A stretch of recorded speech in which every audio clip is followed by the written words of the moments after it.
doctors regarding the National Medical Commission bill in the national capital. Resident doctors of AIIMS also attended the meet. Dr. Harshvardhan cleared their misunderstandings over provisions of the bill. He said that it has been explained to them that the NMC bill is in the nation's interest and in the interests of doctors and patients. The minister appealed to them to end their protests. The NMC bill was passed by the Rajya Sabha yesterday. उनके मन में जो national medical commission के बारे में कोई गलत फहमियाँ थी, उन गलत फहमियों को उन्होंने हमारे सामने रखा। नीट एग्ज़ाम के बारे में जो एम्स को उसमें शामिल किया गया है, जो नेक्स्ट एग्ज़ाम है उसके थ्रू पीजी कैसे मिलेगी, पीजी में प्रैक्टिकल होगा नहीं होगा, इत्यादि इस तरह की चीज़ें थी। मैंने उन्हें समझाया है कि इसमें एक प्रकार से किसी गलत फहमी में नहीं रहना चाहिए, लैक ऑफ इन्फॉर्मेशन के कारण किसी गलत दिशा में नहीं बढ़ना चाहिए। हमने तो उनको अपील किया है कि ये नेशनल मेडिकल कमीशन जो है ये देश के हित में है, समाज के हित में है, मरीजों के हित में है, डॉक्टरों के हित में है, मेडिकल स्टूडेंट्स के हित में है और जो बच्चे डॉक्टर बनना चाहते हैं उन सब के हित में है। External Affairs Minister S. Jaishankar has made it clear to his American counterpart Mike Pompeo that any discussion on Kashmir with Pakistan will take place bilaterally if required. And well, at this point, we take you live across to the Rajya Sabha where Union Home Minister Amit Shah is speaking. मैं थोड़ी स्पष्टता आपके माध्यम से इस गृह के सदस्यों के सामने रखना चाहता हूं सभापति महोदय कि उन्होंने दो आंकड़े मिक्सअप करके सदन के सामने रखे। ये एक्ट राज्य भी इस्तेमाल कर सकते हैं और केंद्र की एजेंसी एनआईए भी इस्तेमाल कर सकती है और जो टोटल आंकड़े दे दिए उन्होंने, हर राज्य का आंकड़ा भी इसमें समाहित है, एनआईए का आंकड़ा भी समाहित है। तो मैं थोड़ा सिर नीर अलग करना चाहता हूं सभापति महोदय। मैं सबसे पहले सदन के सभासदों के सामने एनआईए के आंकड़े रखना चाहता हूं। 31/7/2019 तक एनआईए ने कुल 278 मामले ये कानून के अंतर्गत रजिस्टर किए। 278 मामलों में से 204 मामलों में आरोप पत्र दायर किया गया और कुल 54 मामलों में अब तक फैसला आया है और 54 में से 48 मामलों में सजा हुई। तो सजा का दर 91% है और मैं गर्व के साथ कहना चाहता हूं सभापति महोदय, दुनिया भर की सभी एजेंसियों में सजा का दर अपनी एनआईए का सबसे ज्यादा है। ये सदन के जानकारी। कुल 221 आरोपियों को सजा हुई है और 92 आरोपियों को अदालत ने दोषमुक्त किया है और जो चार्जशीट करने का मामला है उसमें भी 1 जून 2014 से 19 तक जुलाई तक 198 में से 131 मामलों में चार्जशीट भी दायर कर दिया गया है। इसलिए दलील किसी भी तरह से तर्कसंगत नहीं है कि कानून का सिर्फ बनाने की प्रक्रिया होती है, इसका उपयोग आतंकवाद को रोकने के लिए नहीं होता है। सभापति महोदय, जिहादी किस्म के केसों में 109 मामले रजिस्टर करे गए। वामपंथी उग्रवाद के मामले में 27 मामले रजिस्टर किए गए। नॉर्थ ईस्ट के अंदर अलग अलग हथियारी ग्रुपों के खिलाफ 47 मामले रजिस्टर किए गए। खलिस्तानवादी ग्रुपों के ऊपर 14 मामले रजिस्टर किए गए हैं। फॉरेन करेंसी के दुरुपयोग के लिए और हवाला के लिए 45 मामले रजिस्टर किए गए और अन्य 36 मामले रजिस्टर किए गए और सभी मामलों में कोर्ट के अंदर चार्जशीट करने की प्रक्रिया कानून के तहत हुई है। आज तक एक भी केस में चार्जशीट न करने के कारण किसी को मुक्ति नहीं मिलती। तो ये जो बात कही गई यहाँ पर कि कानून सिर्फ बनाते हैं, इसका उपयोग नहीं होता है, और आतंकवाद की रोकथाम के लिए इसका कोई उपयोग नहीं, तो और कड़ा क्यों करना, ये तर्क मुझे लगता है तर्कसंगत नहीं है। दूसरा कहा गया कि व्यक्ति को आतंकवादी घोषित करने की जरूरत क्या है। सभापति महोदय, ये आतंकवाद के खिलाफ जो मामले एनआईए रजिस्टर्ड करती है वो बिल्कुल जटिल प्रकार के मामले होते हैं। इनके अंदर साक्ष्य मिलने की संभावनाएं कम होती है, अंतर्राज्य मामले होते हैं, अंतर्राष्ट्रीय मामले होते हैं। और जब एनआईए के अंदर एनआईए एक दरखास्त लेकर आती है, कानून का उपयोग कर अभी हम संस्थाओं को आतंकवादी संस्था घोषित कर सकते हैं। ये जब करते हैं तो चिदंबरम जी ने कहा कि भाई संस्था तो व्यक्ति से बनती है, जब संस्था को आप आतंकवादी घोषित करते हो तो व्यक्ति को घोषित करने की जरूरत क्या है। मेरा तर्क भी आतंकवादी व्यक्ति को घोषित करने के लिए यही भी है कि संस्था व्यक्ति से बनती है, इसके संविधान से नहीं बनती है। एक संस्था पर प्रतिबंध लगाते हैं, वो दूसरी संस्था खोल लेते हैं। प्रतिबंध लगाने में उसके इसके लिए प्रूफ इकट्ठा करने में और 2 साल चले जाते हैं, तब तक वो आतंकवाद फैलाते रहते हैं, विचारधारा उनकी फैलाते रहते हैं, घटनाएं करते रहते हैं। मैं भी यही कहता हूं आपके माध्यम से माननीय चिदंबरम साहब को कि घटना व्यक्ति नहीं करता और संस्था नहीं करती, व्यक्ति करता है। मगर कानून की छिद्रों का उपयोग कर कर व्यक्तियां नाम बदलते रहते हैं जब संस्थाओं के, और कई उदाहरण है मान्यवर ऐसे। अनेक लोगों ने अपने संस्था बंद, जैसे ही प्रतिबंध लगता है बंद, नई दुकान खोली, उस पर प्रतिबंध लगाओ, तीसरी दुकान खोली, कब तक प्रतिबंध लगाते जाएंगे? जब तक व्यक्ति को टेररिस्ट घोषित नहीं करते, इनके काम पर, इनके इरादों पर चेक लाना असंभव। और ये कानून, आतंकवाद कोई अपने अकेले देश की समस्या नहीं है मान्यवर, आतंकवाद वैश्विक समस्या है। दुनिया के कई देशों के अंदर आतंकवाद से पीड़ित सबने अपने अपने कानून बनाए, हम तो थोड़ा लेट ही हो गए मान्यवर। मैं बताना चाहता हूं, यूएसए में व्यक्ति को आतंकवादी घोषित करते हैं, पाकिस्तान में करते हैं, चीन में करते हैं, इजराइल में करते हैं, यूरोपियन यूनियन में करते हैं, और यूएन सिक्योरिटी काउंसिल के रेजोल्यूशन 1267 और 1333 के तहत यूएन भी घोषित करते हैं। और मुझे नहीं मालूम पड़ता कि हमें क्या डर पड़ा है मन के अंदर। और दुरुपयोग की बात कम से कम कांग्रेस के मित्र न करे तो अच्छा है, क्योंकि दुरुपयोग क्या, उनका जो इतिहास है, मैं कहने जाऊंगा तो 7 तारीख तक मेरा भाषण चालू रहेगा, मगर दुरुपयोग का इतिहास खत्म नहीं। इनको मैं इमरजेंसी की याद दिलाना नहीं चाहता। क्या किया था इमरजेंसी?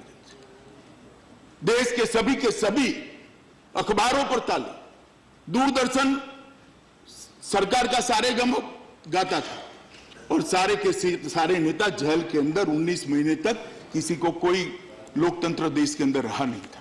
और आप हमें दुरुपयोग की बात कर रहे हैं? जरा अपना पास्ट देख लीजिए। और दुरुपयोग क्या, क्यों किया था? देश पर खतरा था ना जी। इलाहाबाद हाईकोर्ट ने तत्कालीन प्रधानमंत्री के इलेक्शन को रद्द कर उनको प्रधानमंत्री न रहने के लिए बाध्य किया था, इसलिए दुरुपयोग किया था। और आप हमें दुरुपयोग की बात कर रहे। अभी एक भाषण किया माननीय सदस्य दिग्विजय सिंह ने, मैं उनकी गुस्सा समझ सकता हूं, अभी अभी चुनाव हार कर आया तो स्वाभाविक रूप से गुस्सा पड़ा होगा, यहां निकलना भी चाहिए, ठीक है निकल जाए। मगर मेरा कहना यह है कि सभापति महोदय, मैंने उनको नहीं टोका है, मैंने उनको नहीं टोका है। हाँ तो सभापति के माध्यम से कहा है तो मैं जवाब तो दूंगा ही। आपका लंबा अनुभव है, आपको मालूम है सदन में किस तरह से बात होती है। मैंने आपको सीधा एड्रेस नहीं किया, मैं सभापति महोदय के माध्यम से ही एड्रेस कर रहा हूं, और जवाब तो देना ही पड़ेगा और आपको सुनना भी पड़ेगा। मान्यवर, उन्होंने कहा कि एनआईए के 3 केस के अंदर ही सजा नहीं हुई। क्यों नहीं हुई भला?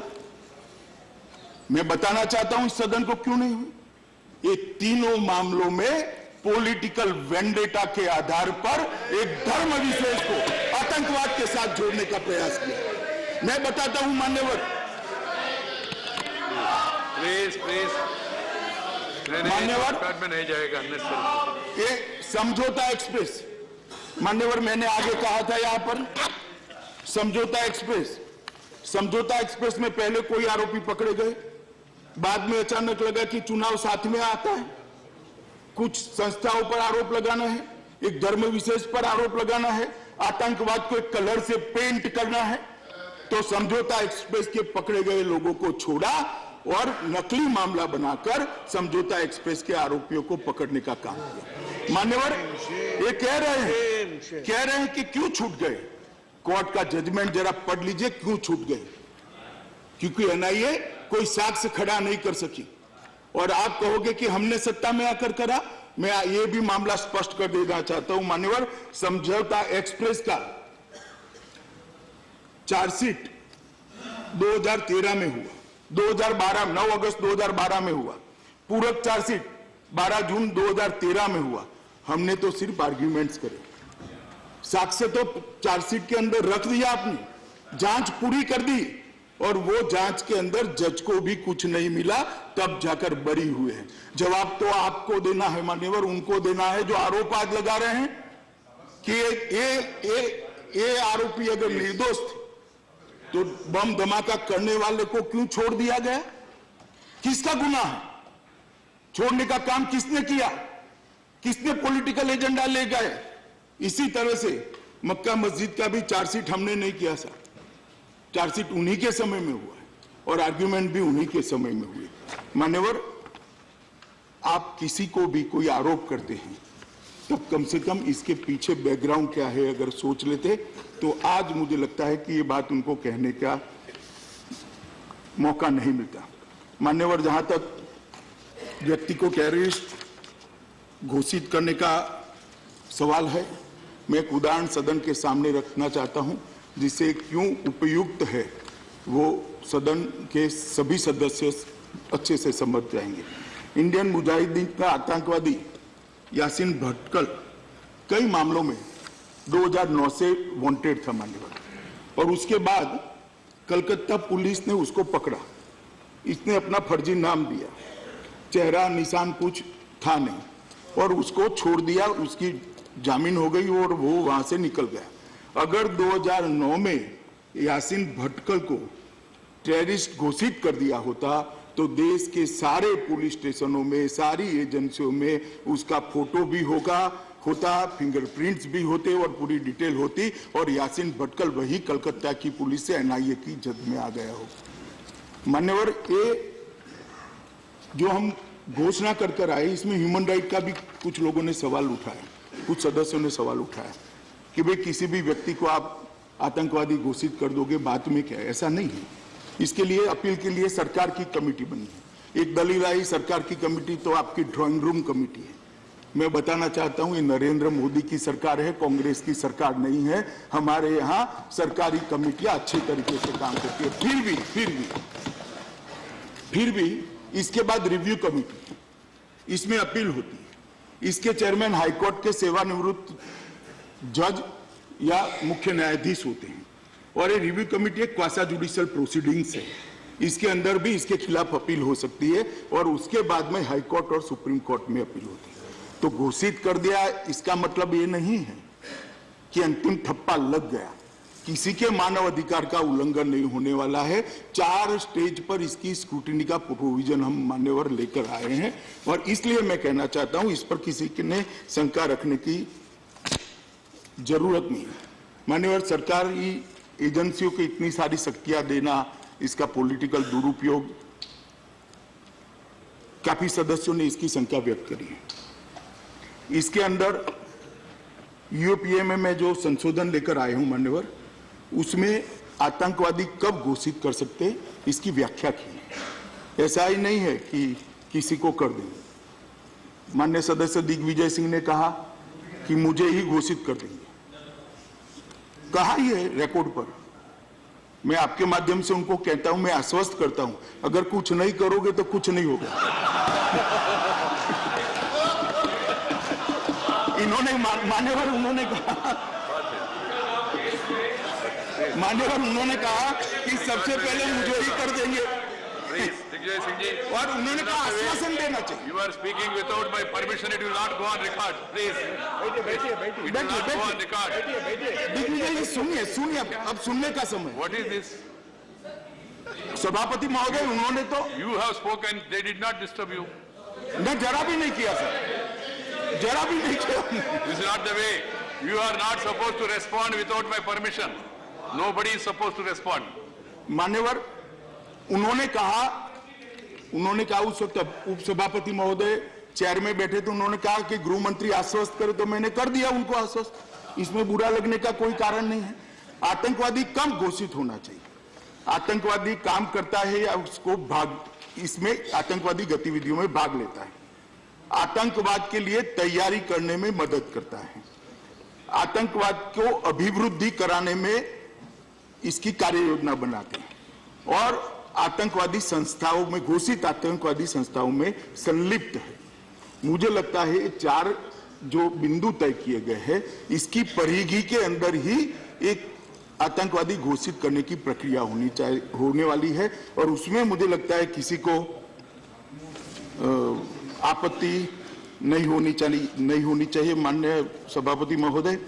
और एक सवाल जो आया है कि इस प्रकार के कानूनों का दुरुपयोग होता है, मैं बड़ी विनम्रता के साथ मान्यवर आपके माध्यम से पूरे सदन को बताना चाहता हूं, मैं तो अमेंडमेंट लेकर आया हूं, ये कानून लेकर मैं नहीं आया। और समय के साथ साथ आतंकवादी संस्थाएं जितनी आगे बढ़ी है, वो 2 कदम आगे बढ़ती है, तो हमारी एजेंसियों ने मान्यवर 4 कदम आगे बढ़ना पड़ेगा, तभी आतंकवाद रुकेगा। हमारी एजेंसियों को हमने मजबूत करना पड़ेगा। ये कानून मैं लेकर नहीं आया, कानून 1967 में आया मान्यवर। को किसकी सरकार थी? कांग्रेस की। 2004 में पहला अमेंडमेंट आया, किसकी सरकार थी? कांग्रेस की। 2008 में दूसरा अमेंडमेंट आया, किसकी सरकार थी? कांग्रेस की। 2013 में तीसरा अमेंडमेंट आया, किसकी सरकार थी? कांग्रेस की। और उस वक्त ये सारे लोग यहां बैठते थे साहब, सारे लोग ट्रेजरी बेंच पर थे, लंबे लंबे भाषण है, 1-1 घंटे के भाषण है, 40-40 पृष्ठ के भाषण है इसके पक्ष में। वहां जाते ही नजारा भी बदल गया, नजर भी बदल गई, भाषण भी बदल गए। ऐसा कैसे चलता है मान्यवर? हमने तो 2004 में भी समर्थन किया था, 8 में भी किया था, 13 में भी किया था, और आज लेकर आतंकवाद के खिलाफ जो कठोर कानून लाते हैं, जो भी सरकार लाती है मान्यवर, इसका सबने स्वागत करना चाहिए, सबने समर्थन करना चाहिए, क्योंकि आतंकवाद का कोई धर्म नहीं होता, किसी के साथ वो नहीं होते, वो खिलाफ होते हैं तो इंसानियत के खिलाफ होते हैं, किसी व्यक्ति या सरकार के खिलाफ नहीं होते। आतंकवाद इंसानियत के खिलाफ होते, आतंकवादी इंसानियत के खिलाफ होते। इसलिए इसके लड़ने के लिए जो भी कठोर कानून लेकर आता है, उसका हमने समर्थन करना चाहिए। मान्यवर, एक बात यहाँ काफी सदस्यों के द्वारा रखी गई कि एसपी से पीआई तक आप डाइल्यूट कर रहे हो इसको। इसका भी मैं माननीय सदस्यों के जानकारी के लिए कहना चाहता हूं कि यूएपीए कानून जो है मान्यवर, ये स्टेट पुलिस भी इस्तेमाल करती है और एनआईए भी करती है। स्टेट पुलिस के एक्ट के अंदर आईओ ही आमतौर पर जो होता है वो पूरी छानबीन करता है, पूरे पूछताछ करता है, चालान भी वो तय करता है, कोर्ट में पेश भी वो करता है, और सारी चीज आईओ होती है, और वो पीआई कक्षा का अधिकारी होता है। इसलिए इसमें एसपी का प्रोविजन रखा गया है। जहां तक एनआईए का सवाल है मान्यवर, एनआईए एक विशिष्ट रूप से बनाया गया कार्यबल है। श्री चिदम्बरम साहब गृह मंत्री थे तब बनाया गया, और इसकी एक एडमिनिस्ट्रेटिव हायरार्की तय की गई। एडमिनिस्ट्रेटिव हायरार्की के अंदर जो इन्वेस्टिगेशन के अंदर जवाब आते हैं, जो साक्ष्य आते हैं, ये सारी चीजों को एसपी लेवल पर, डीवाईएसपी लेवल पर रिव्यू होता है। अंततोगत्वा आईजी और डायरेक्ट एनआईए के लेवल पर भी रिव्यू होता है, और उसके बाद में चालान कोर्ट के सामने जाता है।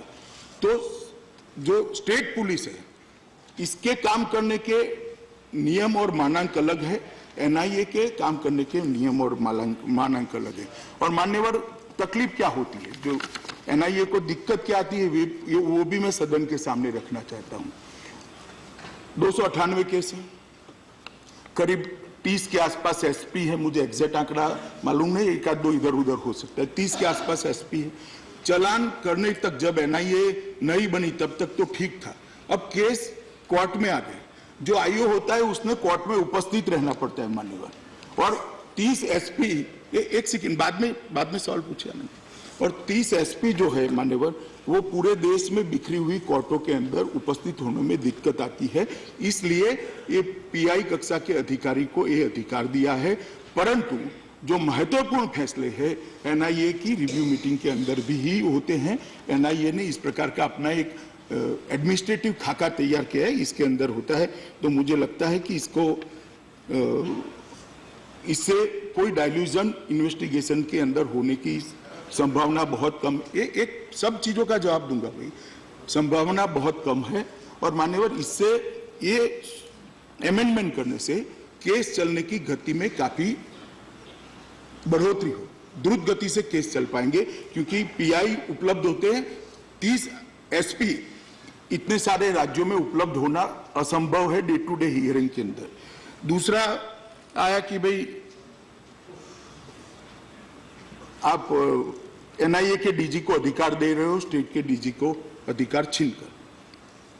स्टेट के डीजी का किसी ने अधिकार नहीं छीना। स्टेट पुलिस जिस यूएपीए के केस को जांच कर रही है उसमें स्टेट पुलिस के पास ही है, और एनआईए जो जांच करती है, जांच जब अपने हाथ में लेती है तब स्टेट के चीफ सेक्रेटरी और डीजीपी को सूचित करती है कि केस हम ले रहे हैं, क्योंकि ये अंतर्राज्यीय कक्षा का केस है, अंतर्राष्ट्रीय कक्षा का केस है। जब चिदम्बरम साहब बिल लेकर आए थे तब उन्होंने अच्छे से इसको एक्सप्लेन किया है, इसी गृह में एक्सप्लेन किया है, और वो प्रोसीजर के तहत ही केस ट्रांसफर होता है एनआईए को। अब जब एनआईए का जांच कर रही है तब स्टेट पुलिस के डीजी का संपत्ति की जब्ती के लिए परमिशन लेना इसलिए अनुचित है मान्यवर कि पूरे फैक्ट तो इनके पास होते हैं, पूरे फैक्ट्स इनके पास होते हैं। स्टेट पुलिस को पूरी इन्वेस्टिगेशन की मालूमात ही नहीं है। और अब इस प्रकार की भी संपत्तियां हुई है कि डीमेट अकाउंट में शेयर पड़े हैं, अन्य इलेक्ट्रॉनिक प्रकार के सोना भी रखते हैं, बाकी सारी चीजें भी रखते हैं। और इंटरस्टेट नहीं बैठ के let him clear. Various people have said various things. Chidambaram साहब, आप बाद में फिर से प्रश्न पूछिएगा, मैं फिर से जवाब दूंगा। और ये उनकी जो संपत्तियां पड़ी है, इसमें जरा सी भी देरी होती है तो संपत्ति ट्रांसफर करने का संभावना पूरी की पूरी रहती है। इसलिए एनआईए में भी डीजी कक्षा के अधिकारी होते हैं, और देश के सीनियर मोस्ट 8-10 डीजी में से सीनियर व्यक्ति को वहां बनाया जाता है। तो मुझे लगता है इस पर किसी ने आशंका करने की जरूरत नहीं है। मान्यवर, अंतिम में मैं इतना ही कहना चाहता हूं कि ये कानून अगर हम एक मत के साथ यहां से पारित करते हैं, लोकसभा में भी कुछ 5-6 सदस्य छोड़कर सबने समर्थन किया है, तो विश्व भर के अंदर हमारी एजेंसी के लिए अच्छा संदेश जाएगा, और विश्व भर के आतंकवादियों के अंदर भी एनआईए की धमक बढ़ेगी, हमारे कानून की धमक बढ़ेगी, और कम से कम आतंकवाद जैसे मुद्दे पर भी ये सदन एक मत है, ऐसा एक संदेश जाने से मुझे लगता है आतंकवाद के खिलाफ की लड़ाई में हमें बहुत समर्थन। तो इतना लोग को नहीं मिले, not to all. Mister Chidambaram, he has raised the discussion. Both the chair and the honorable 8 people, 10 people ask, I can't give, na? Leaders are there in the front, leave it to them. Let me make it absolutely clear. Please. Leave it to the chair. Mr. Vijay Sairedi, please. Don't sit and speak. Let me make it absolutely clear on behalf of the Congress Party, we are not opposing all the provisions of this amending bill. Right. We are accepting most of the provisions. We are opposing only 2 provisions. Welcome back to the studio.